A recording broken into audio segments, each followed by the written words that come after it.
민주당을 탈당한 김영주 국회 부의장이 국민의힘에 합류합니다. 민주당 친문계가 이낙연 대표와 연대를 준비하는 등 총선 앞 여야 상황이 복잡하게 돌아가고 있습니다. 두 분과 관련 소식 짚어보겠습니다. 송영원 변호사, 조현선 변호사 나오셨습니다. 안녕하십니까? 어서 오십시오. 먼저 오늘 첫 이야기는 김영주 부의장의 SNS 글입니다. 내일 국민의힘에 입당하겠다라고 했는데 좀 외연을 확장하겠다라고 얘기를 했어요. 어떻게 들으셨는지요? 아무래도 중도층 외연 확장에 분명히 도움이 되겠죠. 그 김영주 국회부의장 같은 경우에 이제 4선 의원이고 영등포 갑에서만 내리 3선을 하면서 해당 지역에 확고하게 지역 기반이 있고 또 1,500명의 당원과 함께 입당한다는 거 아닙니까? 그런 점에서는 도움이 될 것 같아요. 또 노동계 출신으로 과거에 이제 김성태 전 의원, 또 상주 문경의 이미자 의원 이런 분들이 과거에 이제 국민의힘에 있었는데 그런 분들의 맥을 이어서 노동계에서 뿌리 깊은 분이 국민의힘에 오심으로써 더 외연을 확장할 수 있는 그런 점이 있을 거고요. 특히나 주목할 만한 부분은 합리적 인사들이 모여서 이재명 대표의 민주당을 포위하는 어떤 그런 구도를 형성하는 지점입니다. 김영주 국회부의장의 탈당의 트리거가 된 것이 이제 하위 20%로 통보를 받았다는 점 아니겠습니까? 그런데 국회부의장은 그 당의 의원들이 내부에서 선출을 하는 거잖아요. 그러면은 애초에 민주당에서 의정활동이 그렇게 부실한 분을 과연 국회부의장으로 선출했겠는가? 그러니까 이게 자가당착적인 문제가 있는 거예요. 그래서 이 하위 20%에 대해서 김영주 부의장 본인도 납득을 못하고 민주당에서도 납득을 못하는 것인데 결국에는 그런 김영주 부의장이 국민의힘에 합류를 함으로써 어떤 국민의힘이 훨씬 더 합리적이고 포괄 정당의 면모를 갖추는 데는 도움이 될 걸로 보입니다. 네, 김 부의장이 뭐 탈당하는 것까지는 아마 생각했을 것 같긴 한데 국민의힘으로 넘어간다라는 것까지 예상을 못했을 수도 있을 것 같기도 해요. 아마 많은 지지자들 입장에서는 굉장히 당혹스럽지 않을까 싶습니다. 김영주 의원 같은 경우에는 말씀하셨지만 여성 노동계 그런 대표해서 민주당에 입당하여 4선 의원과 국회 부의장까지 하지 않았겠습니까? 현역 부의장이시죠. 그럼에도 불구하고 지금까지 그 어떤 중도 외연 확장이라든가 여의도 정치의 변화라든가 그런 말씀에 대해서 이런 방구 없던 분이 공천에서 탈락했다는 그 이유 하나만으로 갑자기 탈당을 하고 그리고 너무나 대척점에 있는 정체성이 너무 다르죠. 민주당과 국민의힘의 경우에는. 그런 정체성이 너무 다른 정당에다가 입당을 타진한다. 그리고 입당을 하게 된다. 그리고 중도 외연 확장에 대해서 일종의 도구로 사용될 수 있는 그런 위험도 감수하고 오히려 민주당의 칼을 겨누는 그런 모습을 보여주는 게 글쎄요. 많은 지지자 입장에서는 안타까운 모습이 아닐까 싶고 덧붙여서 말씀드리고 싶은 부분은 하위 20%에 포함되었다는 부분은 사실 시스템적으로 어떻게 보면 다면 평가의 대상이 될 수밖에 없는 그런 구조입니다. 한 번의 결정으로 한 번의 그 공관위에서의 심사를 통해서 하위 20%로 책정이 된 게 전혀 아니죠. 당직자라든가 아니면 국회의원들 그리고 그 보좌관들 다양한 분들의 다면 평가를 통해서 그 점수가 나왔던 것인데 어떻게 그 공천 과정 그리고 하위 20%에 포함했다는 그 사정 하나만으로 자기가 부적합한 결정을 받았다는 데서 저는 좀 탈당과 심지어 국민의힘의 입당까지 결정했다는 부분 굉장히 아쉬운 부분이 아닌가 싶습니다. 예, 그 의미는 어떻게 보면 당선을 위해서 옮겼다 이렇게 보시는 거예요? 당선이 아니라면 굳이 탈당과 국민의힘 입당을 바라지는 않았을 것 같습니다. 만약에 민주당의 정신을 살리기 위해서 탈당을 했다라고 한다면 탈당을 해서 무소속으로 출마할 수 있겠죠. 4선 의원으로서 지역구 관리를 굉장히 잘했다고 한다면 민주당 후보가 나온다고 하더라도 자신이 있었을 겁니다. 그럼에도 불구하고 국민의힘이 입당을 결정했다는 것은 양당 구도로 가서 자기가 기필코 한 번 더 배지를 달겠다는 그런 의도가 아닌가 그런 생각이 듭니다. 네, 당선 위해서 간 거다. 2016년에요. 당시에 그 새누리당의 진영 의원. 박근혜 정부의 보건복지부 장관이었죠. 그렇죠. 새누리당에서 공천 배제되고 3월 20일에 그때 더불어민주당에 입당을 합니다. 그때 사례하고 판박인 것 같아요. 그래서 민주당에서 지금 김영주 국회부의장이 국민의힘에 온다고 해서 그걸 가지고 비판하실 계제는 아닌 것 같아요. 그 당시에도 그 진영 의원이 이제 새누리당에서 당 정체성에 맞지 않는다고 공천이 배제됐었는데 더불어민주당에 가니까 굉장히 환영을 했었거든요. 그것과 판박이라서 뭐가 다른가 싶어요. 그리고 최근에도 이제 이상민 의원이 또 국민의힘에 입당을 하지 않았습니까? 무려 5선 중진이시죠. 이런 분들이 과거 민주당에 오랫동안 몸담으셨고 헌신하셨는데 민주당을 못 견뎌서 탈당하고 국민의힘까지 오는 상황이 어떤 건지를 되돌아볼 필요가 있습니다. 그러니까 김영주 국회부의장 같은 경우도요. 후반기 국회부의장으로 선출될 때는 그 당의 중진 중에 훌륭한 분이고 우수한 분이기 때문에 당에서 국회부의장으로 뽑았을 거 아니겠습니까? 그런데 갑자기 1년 반이 지나서 하위 20%가 됐습니까? 이것은 이재명 대표 체제에서 결국에는 민주당이 현저하게 사당화되고 있어서 발생하는 문제거든요. 그런 부분들을 아마 도저히 견딜 수 없어서 국민의힘이 온다고 보여지고요. 앞으로 국민의힘이 오면은 그 영등포 갑뿐만 아니라 소위 이제 서울 서부 벨트를 재건하는 데 있어서 상당히 많은 역할을 해주실 것이다. 그런 기대가 됩니다. 네. 그러면 말씀 잠깐 해주셨지만 영등포 갑으로 거의 가는 분위기인 겁니까? 그렇다고 봐야 되겠죠. 왜냐하면 이제 와서 뭐 김영주 부의장이 지역구로 옮길 수도 없고 옮길 이유도 없는 것이고 현재까지 국민의힘은 영등포 갑에 아직 공천을 확정짓지도 않았고 네. 과거에 민주당이 진영 의원을 2016년에 영입할 때도 3월 20일까지 서울 용산을 비워뒀었습니다. 네. 같은 케이스라고 보여집니다. 예. 민주당 입장에서는 영등포 갑이 이제 텃밭의 하나로 생각했는데 좀 쉽지는 않아 보이긴 하네요. 어찌됐건 김영주 의원 같은 경우에는 4선을 하는 동안 지역구 관리에 어찌되었건 공을 들였던 부분이 분명히 있을 것이고 거기에 더해서 국민의힘 지지자들까지 힘을 모으게 된다면 다음 총선에서 영등포 갑 지역 녹록치 않은 결과가 나올 수 있겠죠. 만약에 그 영등포 갑 지역구에 김영주 의원을 공천하지 않는다면 한동훈 비대위원장이 이렇게 삼고초려하면서 영입할 이유는 전혀 없을 것입니다. 일각에서 반발 기류가 나오고 있다고는 하지만 네. 공천 결과는 김영주 의원을 가지 않을까 싶습니다. 예. 보니까 이제 한 분 예비 후보 한 분 하종대 예비 후보 같은 경우에 그냥 승복하겠다는 얘기를 했고 한 분은 또 약간 반발의 목소리도 있고 이 부분은 어떻게 잠재워야 됩니까? 일단은 그 채널 A 앵커이자 KTV 원장 출신인 하종대 예비 후보는 승복을 한다고 밝혔죠. 그리고 이제 김영주 국회 부의장이 오면은 뭐 협조하겠다 이런 뜻을 공개적으로 밝힌 걸로 보이고 다만 이제 다른 예비 후보 한 분, 이제 김기남 예비 후보라는 분은 좀 반발을 하고 있고 뭐 당사 앞에서 뭐 기자회견 같은 것도 했는데 이런 부분은 당에서 좀 그 주요 인사가 한번 면담을 해서 좀 마음을 풀어줄 필요가 있어 보입니다. 또 김영주 부의장도 입당을 하고 나면은 화학적 결합을 위해서 노력을 할 필요가 있겠고요. 그래서 이제 그 타이밍이 중요한 것인데 다행히 그래도 아직 총선 30일보다는 좀 더 남았습니다. 그래서 이런 부분을 해결할 수 있는 시간은 그래도 있을 걸로 보인다. 이런 말씀드리겠습니다. 네. 민주당 탈당 얘기를 좀 더 해봐야 될 텐데 서른 의원과 뭐 공천에서 아직 배제만 된 홍영표 의원 같은 경우에는 지금 이낙연 공동대표와 전화 통화를 좀 했다라고 얘기가 들렸는데 분위기가 어떻습니까? 이게 나가서 새로운 미래에 합류할 가능성이 있습니까? 홍영표 의원의 경우에는 사실 뭐 지난주까지만 해도 저는 과연 탈당을 한 다음에 과연 새로운 미래로 합류할까라는 것에 대해서 약간 좀 의문이 있긴 했었는데 네. 최근에 그 내부에서 들려오는 얘기를 들어보니까 그 가능성을 충분히 염두에 둬야 되는 상황이 아닌가 싶더라고요. 일단 홍영표 의원 같은 경우에는 도저히 지금 공천 과정을 납득할 수 없는 수준이고 그 자기가 차기에 총선에서 승리하기 위해서 새로운 미래와 함께 할 수 있는 그 가능성을 열어놓고 있고 굉장히 적극적으로 움직이는 게 아닌가라는 그런 얘기들이 나오고 있습니다. 그렇기 때문에 홍영표 의원의 경우에는 그렇다고 하겠지만 그렇다고 하더라도 아직까지도 그 가능성은 과연 새로운 미래에 완전 합류할 것인가 아니면 무소속으로 출마하고 연대 형식을 취할 것인가 그 결과는 아직까지는 조금 달라질 가능성도 있지 않을까 싶습니다. 네. 서른 의원 같은 경우에 10명 정도 연대 추진하겠다고 하는데 그럼 이 연대가 함께 움직일 가능성이 있습니까? 아무래도 단독으로 움직이시기보다는 여러 명이 같이 움직였을 때 그 파급력이 더 크다고 생각을 하시겠죠. 네. 서른 의원이 말씀하신 그 10여 명이 포함돼서 움직일 가능성도 충분히 있고 근데 그 형태가 새로운 미래와의 그 적극적인 합류를 통한 그런 선거 전략일지 아니면 연대를 통한 느슨한 연대를 통한 그런 선거 전략일지는 조금 더 지켜봐야 될 것 같고 지금 아마 민주당 내부에서 공천 과정에서 불거진 불협화음에 대해서 네. 아마 당 원로들 차원에서 어떠한 말씀들이 나오실 가능성도 충분히 있고요. 그리고 공천 과정에 불복하는 분들이 그런 새로운 말씀들이 나올 수 있기 때문에 그런 과정들 좀 지켜봐야지 이분들이 어떠한 식의 결정을 내릴지를 좀 알 수가 있지 않을까 싶습니다. 네. 서른 의원과 10명 또 홍영표 의원 어떤 행보를 보일까요? 일단 홍영표 의원 같은 경우는요. 오늘 페이스북에 보니까 그 프로필 사진을 바꿨더라고요. 그 본인 얼굴 왼쪽 오른쪽에 고든 정치 정면 돌파라는 문구를 새로 새겨 넣었습니다. 네. 이걸로 봤을 때는 홍영표 의원은 탈당해서 일단 출마를 하겠다는 의사는 굉장히 굳힌 것 같아요. 다만 이제 새로운 미래로 갈 거냐 이건 좀 봐야 되겠죠. 왜냐하면 지금 그 이낙연 대표가 홍영표 의원을 아직 만난 게 아니고 통화를 했다고 해요. 이제 정치권의 문법으로는 이런 상황에서 보통 통화를 하는 것과 만나는 게 좀 다릅니다.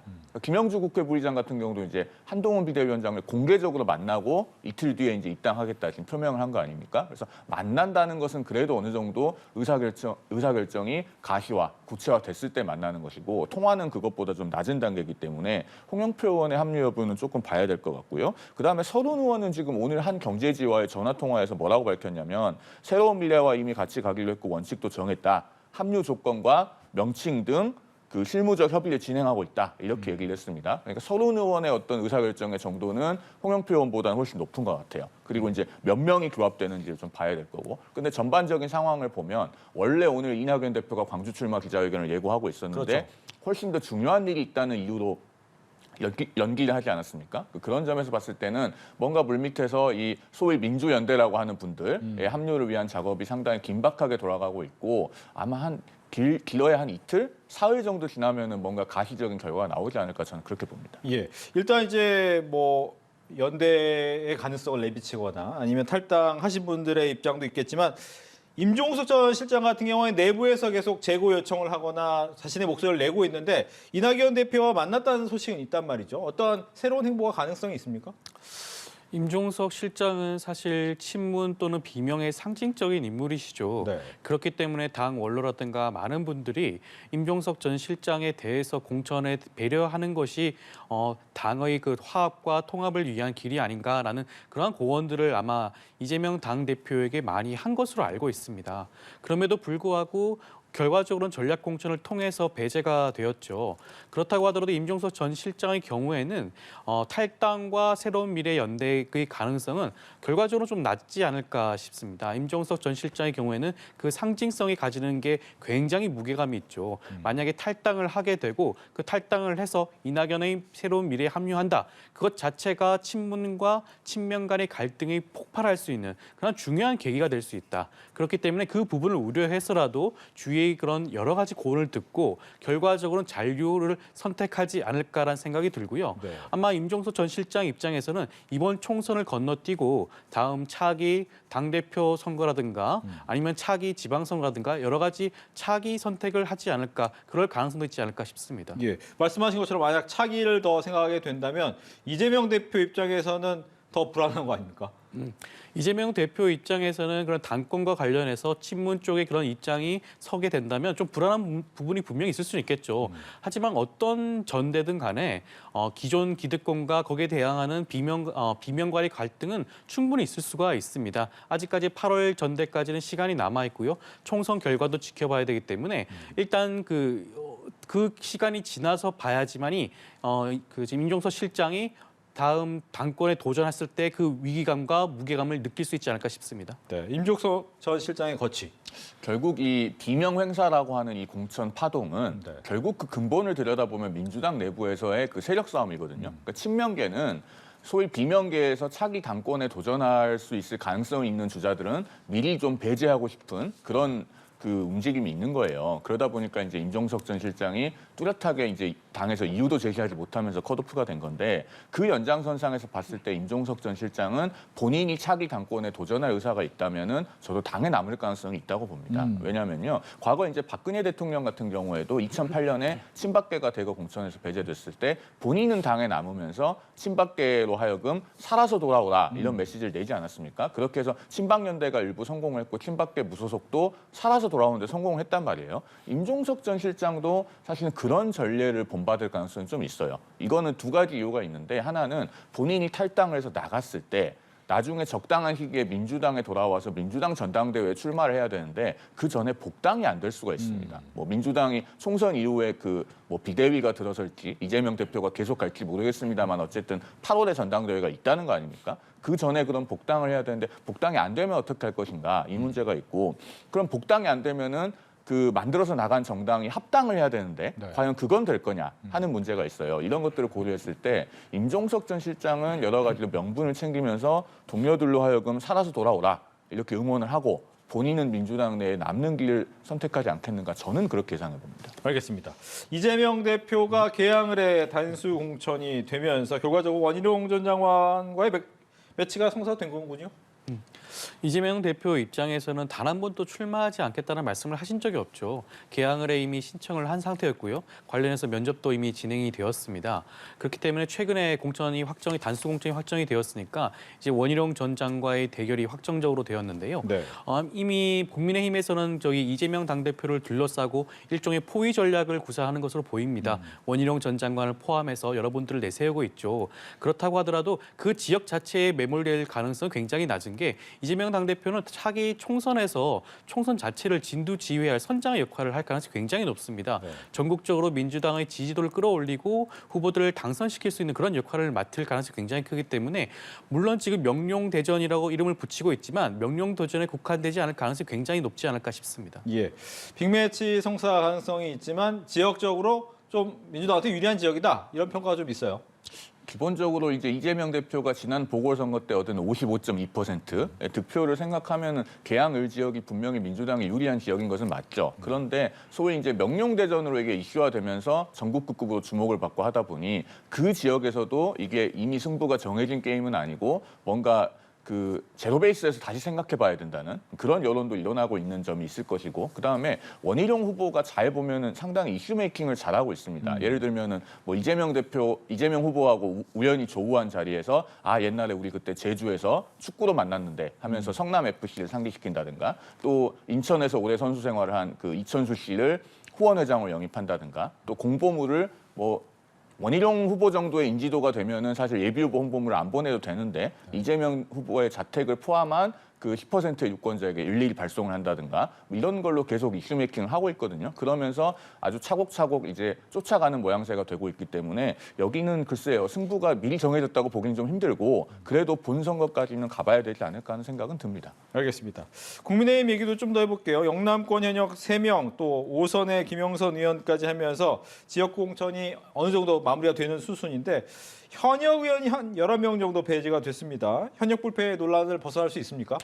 아직 남은 곳들이 조금 있죠. 대구, 경북, 부산에서 현역 의원들이 공천 신청을 했는데 뭐 경선 여부가 결정이 안 됐고 단수 추천인지 우선 추천인지도 결정이 안 된 지역구들이 조금 남아 있습니다. 네. 그래서 이런 지역까지 최종적으로 현역 의원이 살아남을지를 한번 봐야 될 것 같아요. 그리고 경선이 진행될수록 이제 조금씩 현역 의원의 탈락이 늘어나고 있죠. 어제도 이제 하루에 3명 탈락을 했는데 그래서 이런 추세로 가면 아마 지금보다는 조금 더 현역 교체율이 올라가지 않을까 싶은 생각은 들어요. 물론 이제 이게 4년 전 2020년 미래통합당의 그 TK, PK 지역 현역 교체율에는 못 미치는 것이 사실입니다. 이것은 사실은 경선에 응답하는 당원과 지지자들이 소위 말하는 용산발 낙하산 공천 프레임을 지나치게 의식해서 행정관 출신들을 좀 이렇게 배제하는 역선택을 한 그런 결과도 좀 작용하는 것 같고 그다음에 또 민주당의 공천 잡음이 상대적으로 워낙 크다 보니까 현역을 조금 교체를 덜 해도 되는 그런 상황이 형성된 것도 있고 복합적으로 작용을 한 것 같은데요. 어쨌든 최종적인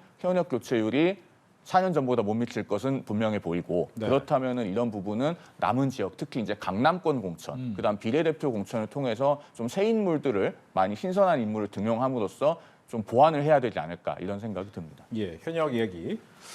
아무래도 지금 국민의힘 입장에서는 조용한 공천이라는 말씀들을 많이 하시긴 하는데 그 자체로 너무 조용하다 보니까 사실상 결과가 나오지 않은 게 아닌가. 혁신 공천에 대해서 지금 한동훈 비대위원장이 그렇게 말씀을 하셨는데 결과적으로 혁신이 없는 그나물의 그 밥이 아닌가라는 생각이 들 수밖에 없을 것 같습니다. 지난번 말씀하셨지만 지난번 총선의 경우에는 영남 의원들의 경우에 물갈이 비율이 거의 절반 이상을 기록했었던 것으로 기억을 하고 있는데요. 이번의 경우에는 그게 턱없이 부족한 수준이고 심지어 사실상 친유로 분류되는 영남 중진 의원들이 다수가 그대로 공천장을 받지 않았겠습니까? 그리고 권선동 의원이라든가 윤한농 의원 같은 그런 친윤으로 분류되는 중진 의원들이 그대로 공천장을 받게 되었습니다. 지금 국민의힘의 공천 과정은 사실상 감동이 없는 그런 공천 과정을 보여주고 있는 게 아닌가 싶습니다. 네, 박민식 전 장관 얘기도 해볼게요. 강서을, 영등포 을에서 강서을로 가겠다고 이야기를 했습니다. 선택의 배경, 강서을도 험지긴 험지예요. 험지인데 네. 험지 중에서는 그래도 국민의힘에서 해볼 만한 곳이죠. 전 김성태 의원. 데이터상으로도 그렇습니다. 왜냐하면은 여기가 이제 지난번 그 강서구청장 보궐선거 때 강서구 전체는 17.1% 차이가 났습니다. 그런데 강서을 지역만 따로 떼놓고 보면은 표차가 13.1%였어요. 그러니까 강서구 평균보다 일단 4% 정도 그래도 우호적인 지역이 강서을이고, 그다음에 김성태 전 의원이 2008년, 2012년, 2016년 이렇게 내리 3선을 하면서 기반이 있고 그 조직이 아직까지 어느 정도 살아 있습니다. 그리고 당시에 이제 13.1% 차이가 났는데 이것은 후보의 요인도 있었거든요. 그러니까 사면을 받아서 바로 재출마를 했기 때문에 그것에 대한 그 유권자의 반발 심리도 어느 정도 존재를 했다고 봐야 될 거고, 그렇다면은 후보가 좀 통상적이었을 때의 표차는 그것보다 더 줄어들 수 있었을 것이다라고 보면은 여기에 이제 정당 지지율이 강서구청장 보궐선거 당시보다는 좀 더 올라온 상태인 걸 감안을 하면은 현 시점에서의 뒤져 있는 폭은 그때보다 많이 줄어 있다고 볼 수 있을 것 같아요. 나머지는 그러면 후보의 몫인데, 그래서 이제 국민의힘에서는 인지도가 있고 장관 출신으로 그래도 좀 중량감이 있는 박민식 전 장관을 여기 보낸 게 아닌가 싶습니다. 지금 민주당의 진성준 현역 의원이 재선이고 박민식 전 장관도 재선 국회의원 출신이기 때문에 누가 당선이 되든 이제 3선 의원이 돼서 국회 들어가면 이제 상임위원장 맡을 수 있는 그런 급이 되거든요. 그러면은 지역 발전에 대한 기대 면에서는 박민식 전 장관 정도면은 상당히 대등하게 싸울 수 있는 후보라고 보이기 때문에 또 좋은 승부를 한번 기대해 볼 수 있을 것 같습니다. 네, 진성준 의원이 이제 3선 도전하는 거죠? 진성준 의원의 경우에는 강서구 을 지역을 굉장히 관리를 잘하고 있는 그런 의원이시죠. 당내에서의 평가도 굉장히 높고 지역민 사이에서의 평가도 굉장히 높은 것으로 저는 알고 있습니다. 그렇기 때문에 박민식 전 장관 입장에서는 사실상 좀 힘든 지역을 선택할 수밖에 없는 그러한 사정이 있지 않았을까 싶고요. 근데 이 지역의 경우에는 방금 강서구을 같은 경우에는 그 격차가 13%포인트로 줄어들었다고 하긴 하지만 지난번 이미 한번 입증되지 않았겠습니까? 강서구 보궐선거를 통해서 지역민의 그런 분위기와 그런 결정을 이미 한번 보여줬기 때문에 다음 총선에서도 그 결과가 그대로 이어질 가능성이 굉장히 높고, 그다음 그 새롭게 국민의힘에서 공천장을 받게 되는 박민수 전 장관의 경우에는 지역과의 연결고리가 전혀 없는 분이시죠. 그럼에도 불구하고 일종의 낙하산 공천을 통해서 내려왔다는 점을 포함해서 아마 지역 국민의 평가를 받지 않을까 싶습니다. 네, 국민의힘 같은 경우에 유일준 공관위원이 이제 위성정당의 공관위원장도 함께 하잖아요. 그 어떤 의미입니까?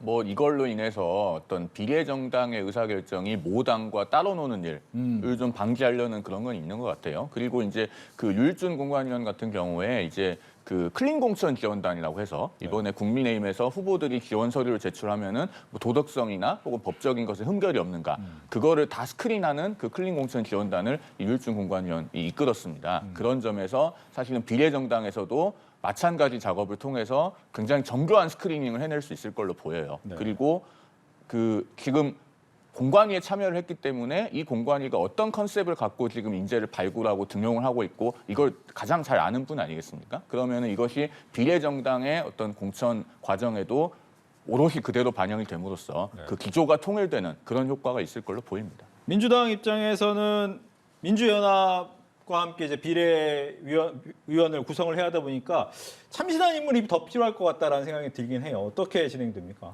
위성정당의 네. 경우에는 사실 더불어민주연합이라는 위성정당을 만들게 되고 비례정당을 만들게 되면 사실상 민주당만의 그런 분들을 모실 수밖에 없는 사정이 될 수가 없겠죠. 그렇죠. 아무래도 진보당이라든가 아니면 지금 저 용해인 의원이 있는 기본소득당이라든가 그다음에 사회민주당이라든가 열린민주당과 같은 제야에 있는 많은 원외 의원들을 모실 수밖에 없고, 그런 분들을 또 시민사회 분들도 모실 수밖에 없기 때문에 아무래도 국민의힘에 비해서는 아마 그 다양한 구성원이 될 수밖에 없고 아마 그런 부분들이 국민의힘과의 차별성을 줄 굉장히 좋은 호재가 되지 않을까 싶고, 그런 부분들을 국민들이 지켜보지 않을까 싶습니다. 예, 조국 신당 얘기는 또 안 할 수 없을 것 같습니다. 오늘 조국 신당에 대한 얘기가 좀 나오는데, 지금 조국 전 장관 같은 경우에는 자기가 나중에 어떻게 되더라도 동지와 뜻을 이어받겠다라는 얘기도 하면서 분위기 자체는 민주당에서 굉장히 많은 표가 나오지 않을까라는 생각을 할 정도로 분위기가 굉장히 좋아지는 상황이거든요. 이건 어떻게 좀 평가하는지 먼저 민주당 쪽 볼까요? 조국 신당? 조국 혁신당이죠, 이름은? 지금 예, 조국 혁신당으로 되어 있는데요. 조국 혁신당이 차기 그 총선에서 비례정당으로서 꽤 많은 의석수를 가져갈 수 있다는 예상들이 지금 현재 많이 나오고 있습니다. 그렇죠. 실제로 여론조사 결과도 그렇게 많이 나오고 있고요. 그렇다고 하는 것은 사실 민주당 입장에서는 좀 뼈아프게 생각해야 될 부분이겠죠. 민주당의 경우에는 더불어민주연합이라는 비례정당을 만듦에도 불구하고 조국 혁신당보다 그 지지율이 낮다고 하는 것은 아마 국민들이 바라보고 있는 민주당 지지자들이 바라보고 있는 아쉬운 부분이 조국 혁신당을 통해서 투영되고 있는 게 아닌가 싶습니다. 그렇지만 조국 혁신당은 이제 막 시작을 했던 부분이고 아직까지 총선까지도 시간이 조금 남아 있죠. 더불어민주연합이라는 비례정당이 조금 더 이름을 알리게 되고 민주당과의 그런 관계 설정을 잘하게 된다면 차기 총선에서는 그 격차를 줄이거나 뛰어넘을 가능성도 충분히 높지 않을까 싶습니다. 이른바 제3당 얘기까지 하더라고요. 그러니까 제가 봤을 때는요. 네. 지금 저런 현상이 나타나는 원인에 두 가지가 있어요. 하나는 현저하게 나타난 민주당의 공천 파동이죠. 소위 비명맹사 공천으로 인해서 민주당의 전통적 지지층이 실망하고 일단 이완이 됐습니다. 이반이 됐는데 그분들이 그러면은 여론조사를 통해서 불만을 표시하는 거예요. 내가 이 상태의 민주당은 못 짓겠다. 그런 불만을 일단 여론조사를 통해서 표출하는 것인데 그게 4월 10일까지 계속 이어져서 최종적으로 투표장에서까지 조국 혁신당을 찍을 것인가 이건 좀 지켜봐야 될 문제입니다. 그다음 두 번째로요. 이 비례대표에서 지금 뇌관이 민주당이 진보당과 하고 있는 그 야권 연대입니다. 이 비례연합정당 소위 더불어민주연합이라고 하는 것을 출범을 시키면서 1번부터 10번까지 당선 가능성이 매우 높은 상위 순번 중에서 세 자리를 진보당에 할당한다는 거 아닙니까? 그렇죠. 그러면은 민주당 지지층 중에서도 좀 이렇게 중도 오른쪽에 계신 분들은 진보당과 연대한다면 난 그건 못 찍겠다라는 분들이 지금 분명히 존재하고 그것 때문에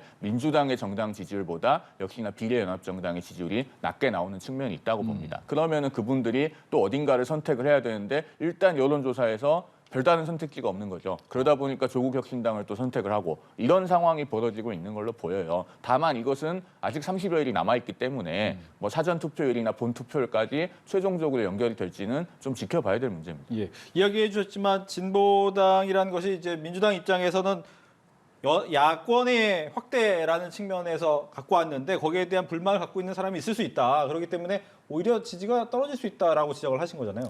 아무래도 진보당이 가지고 있는 색깔이 있다 보니 민주당과의 조금 다른 그 부분에 대해서 우려하시는 분들이 분명히 있을 수가 있고요. 그런 것 자체가 이번 여론조사를 통해서 투영이 될 수 있다고 분명히 생각을 합니다. 그렇다고 하더라도 민주연합이라고 하는 비례정당이 나중에 비례 후보들을 내세우게 되고 확정이 되고 그것들이 국민들이 평가하게 되면 그런 분위기는 충분히 달라질 가능성이 있지 않을까.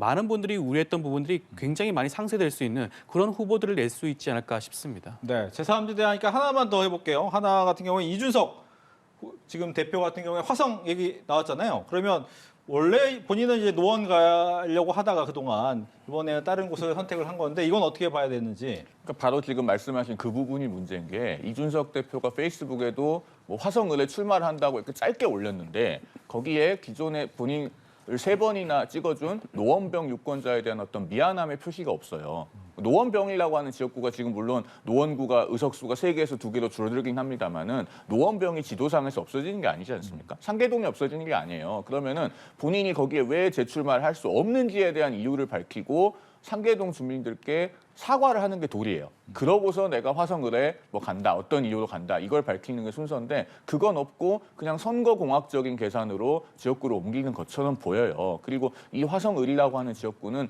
기존의 화성을이 이제 화성을과 화성정으로 분구가 되면서 원래 이원우 의원 지역구인데 그중에서 한 유권자 60% 정도는 화성정으로 가고 화성을에 한 40%가 남습니다. 그러면은 이원우 의원의 지역 그 지지 기반 을 이용하겠다는 어떤 그런 포석도 있는 걸로 보이는데 뭐 여러 가지 선거공학적 계산 좋습니다만 그래도 상계동 주민들께는 성심을 다해서 미안하다고 말하는 것이 그 지역구 선출직에 도전했던 정치인으로서의 도리가 아닐까 저는 그런 생각이 듭니다. 저는 이준석 대표가 사실상 너무 많은 고민을 하고 있는 게 아닌가 싶습니다. 지역구 쇼핑을 지금 해야 될 때가 아니거든요. 지금 개혁신당의 지지도가 예전만큼 못하지 않겠습니까?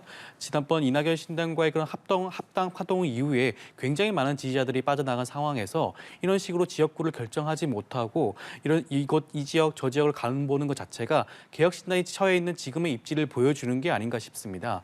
지금 이준석 대표의 입장에서는 사실 경기 화성을보다는 말씀하신 것처럼 노원에 다시 한번 도전을 해서 명분을 살리고 어떻게 보면 실리도 가질 수 있는 그런 결단을 하시는 게 옳지 않을까 싶습니다. 알겠습니다. 이렇게 해서 정치권 이슈 두 분과 함께 이야기 나눠봤습니다. 오늘 얘기 잘 들었습니다. 고맙습니다.